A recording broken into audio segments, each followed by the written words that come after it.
Hi, this is Terry White with Better Minneapolis, and today I'm interviewing Bob Fine, a candidate for the Board of Estimate and Taxation. Hi, Bob. Hi, Terry. Good to see you. Good to see you. So, why don't you just tell people a little bit about yourself who may not be familiar with your background? Well, I don't know if I get too long with some of the things I say, but I'll say what I can, and if you want me to expand on something, I will.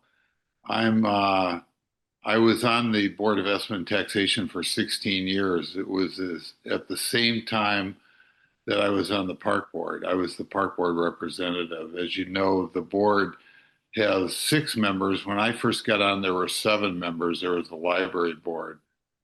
And the library board was disbanded because they gave the library system to Hennepin County. And, and uh, as a result, the voting is by six members. And that was actually uh, sort of that's another story all by itself. But I was on the park board. I was elected to it. I was first elected at large, and I was elected also to district. I was elected four times, and I was the finance guy, which is why they put me there because of what the Board of Estimate did. And it was a learning experience.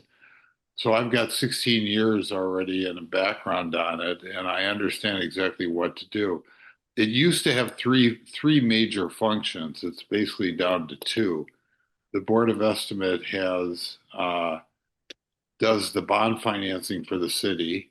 If you figure they do about 50 million in bond financing that they approve that goes through a prospectus. And They so, do the some maximum people, tax rate, which is what's visible to most voters and most citizens out there. Then we had a separate function. We had two full-time employees. The second employee who didn't do the administration of the board was the city auditor, the lone city auditor. And so it was a separate agency that controlled the audits of the city of Minneapolis and the park board and the library board as well. But the city took that function over. The question is whether that belongs with a separate agency like the Board of Estimate instead of the city auditing themselves. But and that's do you another. have an opinion on that? I tend to think that they should go back to the auditor being done by the Board of Estimate and Taxation. That's by a separate agency. It looks a lot better. If you're going to audit the city and the park board, it's better, I think, if they aren't auditing themselves. Yeah. They should be doing it themselves. The other part of my background I can tell you is I've been on tons of boards. I'm a lawyer primarily in the area of real estate, so I deal with finance in a different regard. I've been very active in the bar, and I've also been active in a lot of other things. Some of it relates to the park board. I've been on a number of boards. I've been on the Institute of Arts board in the city. I've been on the Children's Theater Board, which is the biggest children's theater in the country. Hmm. I've been on a number of other, like Clean Water Partnership, Minnehaha Creek Watershed. I've been on Middle Mississippi Watershed. So I've been on a lot of different environmental groups on their boards. And I'm pretty well known in my area because I've been coaching kids now for 50 years mostly in Southwest Minneapolis, pretty much South Minneapolis. Okay, coaching at what do you, I coach, soccer or what? I haven't missed a season in baseball or softball. Okay. And I probably had about 30 years in basketball and probably a dozen in soccer, mostly traveling soccer.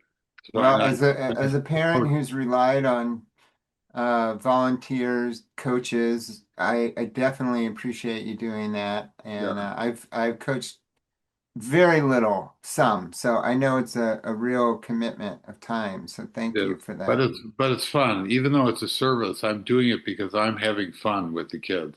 And for instance, I coached two teams this last spring, of which one had a grandson of mine on it. So that Oh, was even more fun. yeah, that is fun.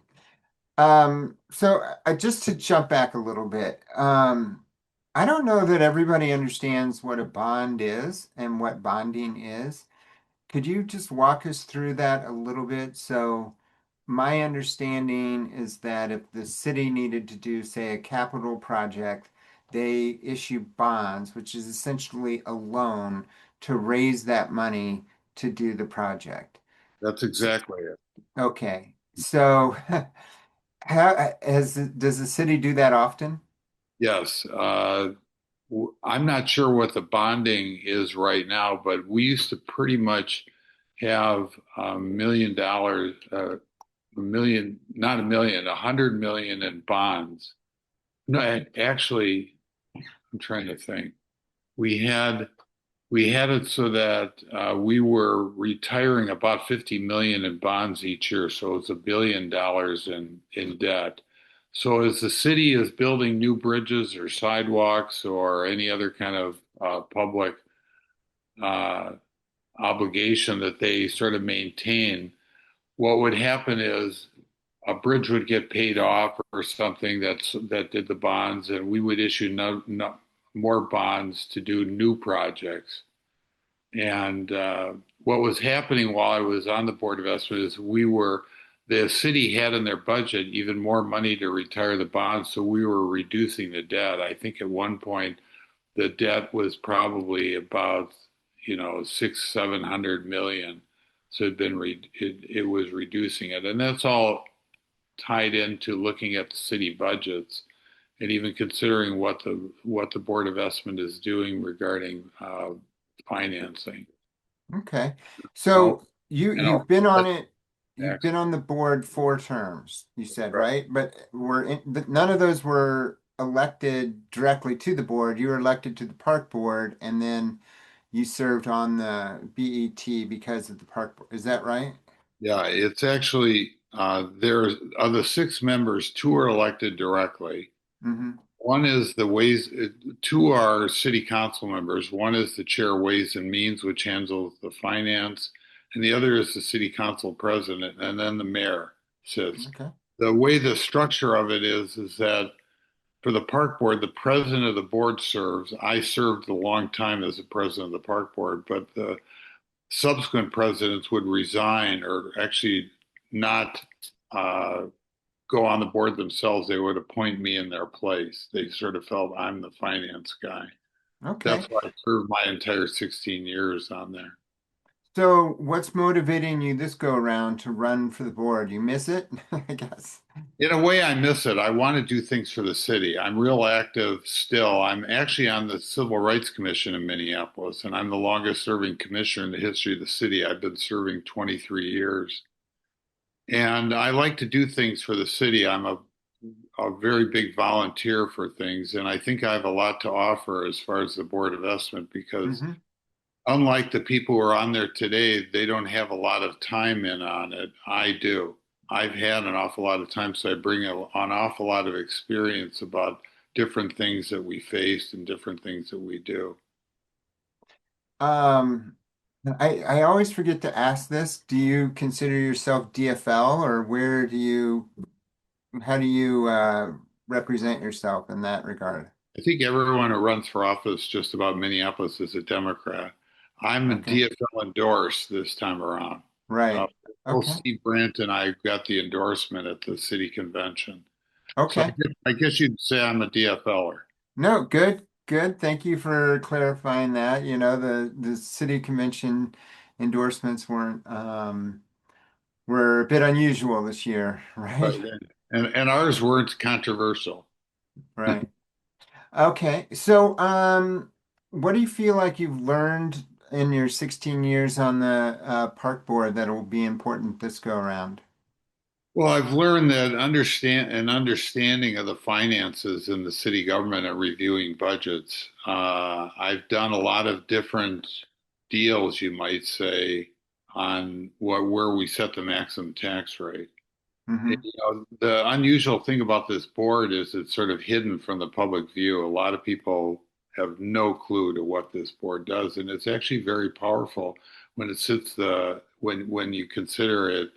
It sets the maximum tax rate. So what happens is the city comes in September to set the maximum tax rate. The city, the park board, and it used to be the library board, and you negotiate a lot of things by looking through the budget. And my background is I understand it pretty well, and I can go through it and decide, okay, here's where I think we ought to end up. We shouldn't be here.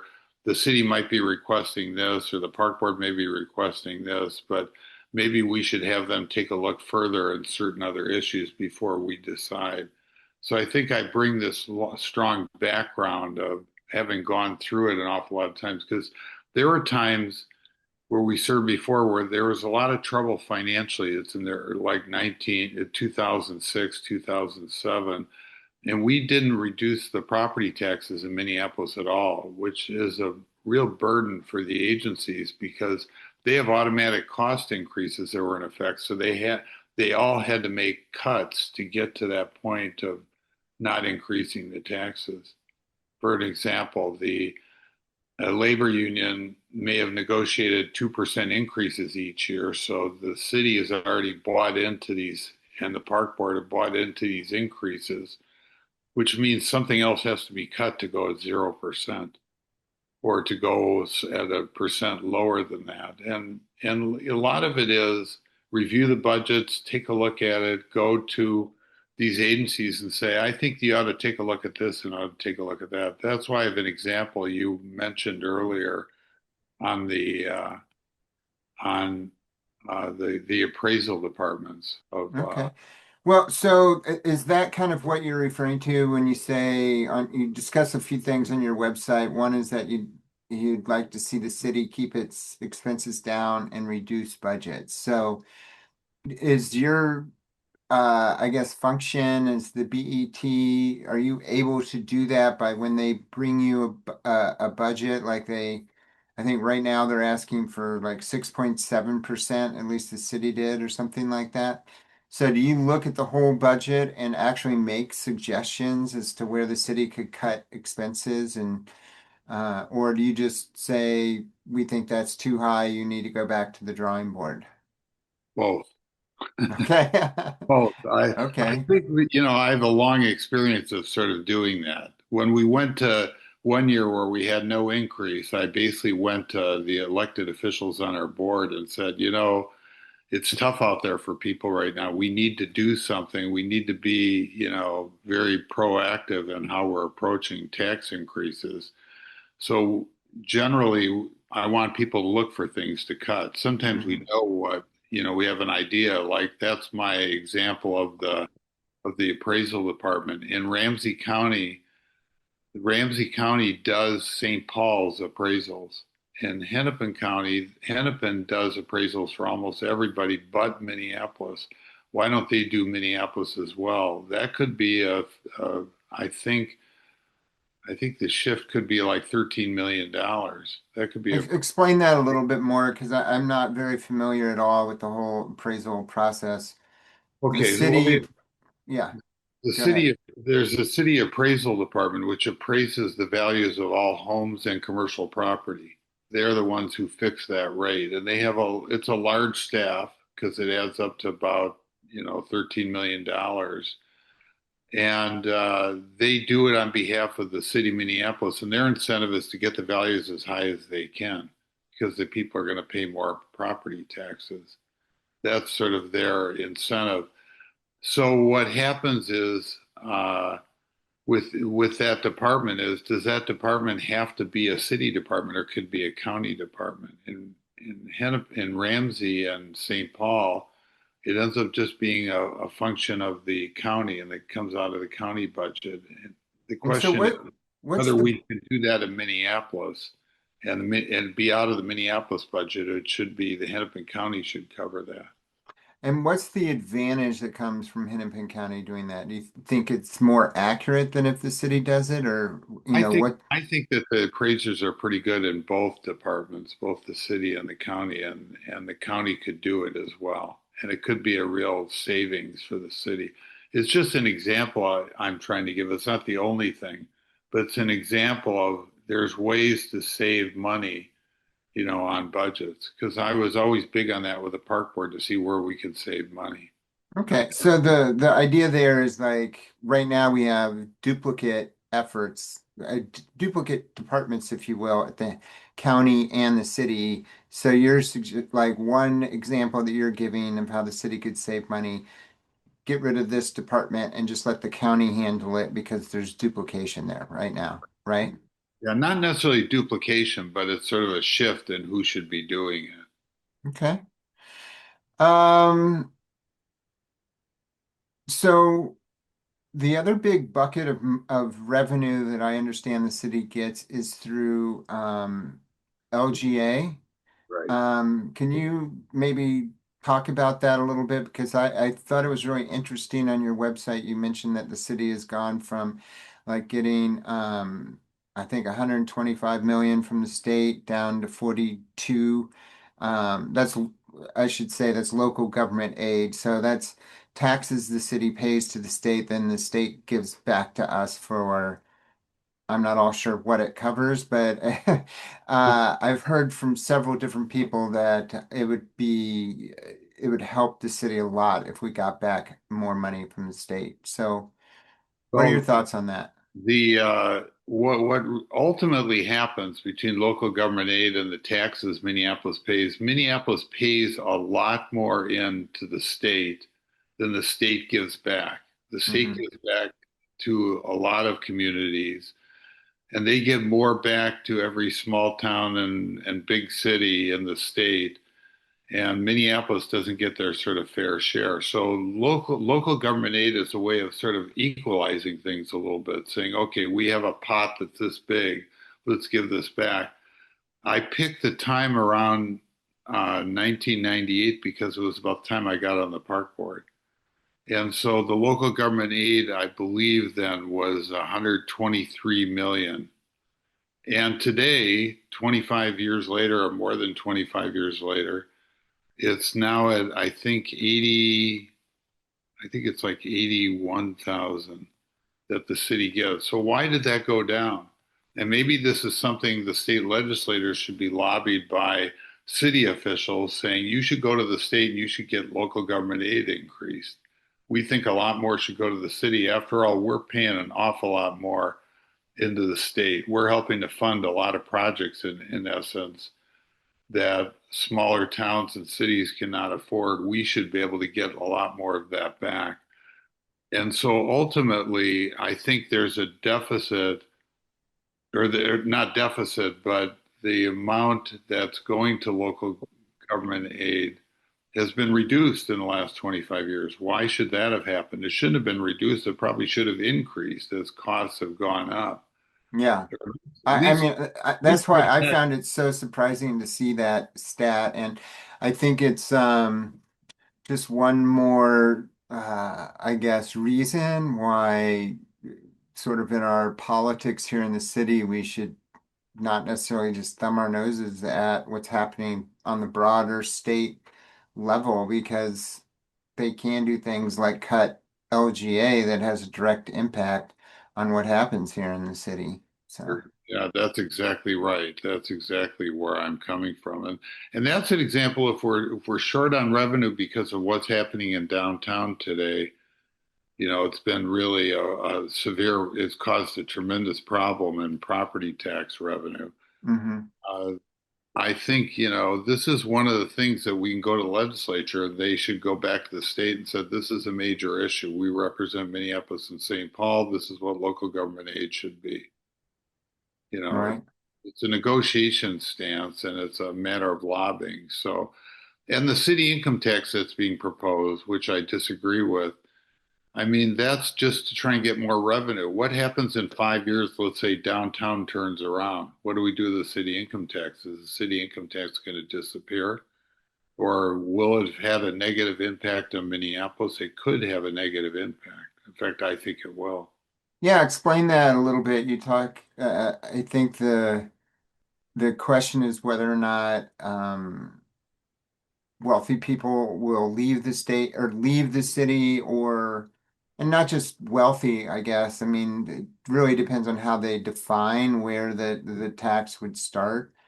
Um, but yeah, tell me more on what you think could be the downside of that, because a couple of your opponents are seem to be in favor of it.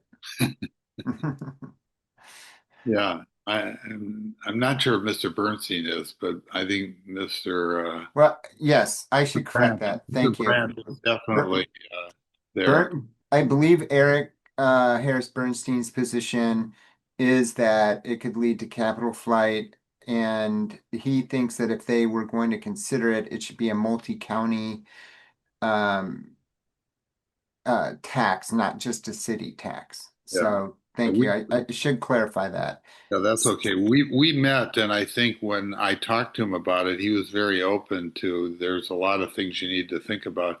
I mean, we have a problem in the state as it is. We have a lot of people who are very well to do. I used to see that when I was in the Institute of Arts Board, where there's some very wealthy people. These people reside in Florida or some other state who has no income tax for 6 months and a day, so they don't have to pay Minnesota income tax. You know, Hmm. they love Minnesota and they really live here, that this is to them their home state, but for tax purposes it's not. We don't need that where we lose the well-to-do people because of the city income tax. And frankly, if it's just in Minneapolis, and I was if I was this well-to-do person didn't want to support Minneapolis, I'm a big supporter of Minneapolis. I move across the street from where I live, almost across the street, into Edina or St. Louis Park, where I don't have to pay that. The Yeah. other the other effect is this, you get people, it's going to encourage them to either leave the city or it's going to discourage them from living in the city. What does that do to ultimate values on houses, let's say homes? If the well-to-do people aren't buying houses in this area, the value is going to go down. The value goes down on property taxes or on the valuation, which means property taxes are going to go down. They're going to have to raise the property taxes even more to make up for these people who have chosen either not to live in the city or to move out Hmm. because of it. There's always this feeling of let's go tax the rich, but the rich also pay for a lot of what we're getting and what we're doing. So we can't ignore that fact.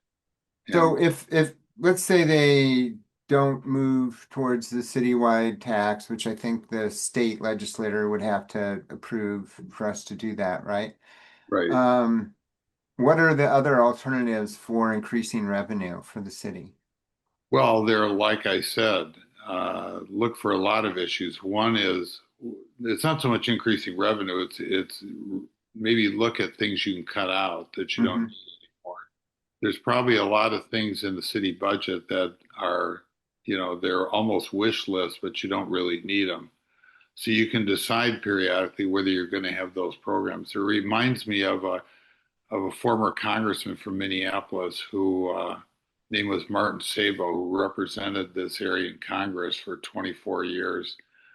He has since died, and I was real close to him. He always believed when he was passing bills in Congress and proposing them that they should have a sunset on them because he said they tend to have a lot of money in these programs and they don't need them later. So he always is looking for sunset provisions in the bills. And we're going to change things too much if we go towards a city income tax.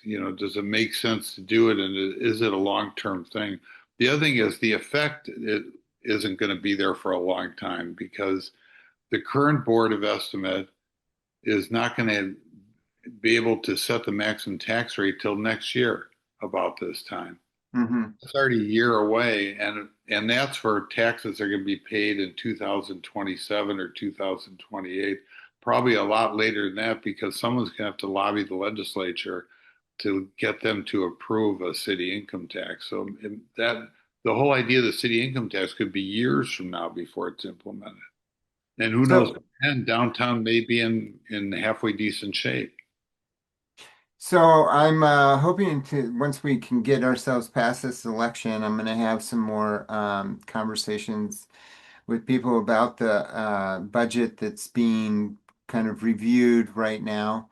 Have you had a chance to look through it? Do you have any thoughts on the current budget that they're working through? No, I'll honestly say no. Okay.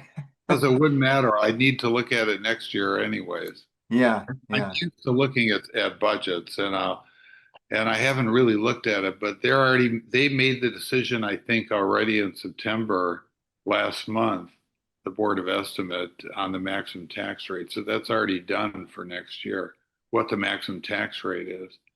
And the question is whether the city council is just going to go up to the maximum. What we found in the past is they almost always, not always, but they'll almost always go up to the maximum tax rate. Mm. I'll have to check on that. I thought that that was still in the works, but you might be right. Maximum tax rate, the budget isn't passed until December.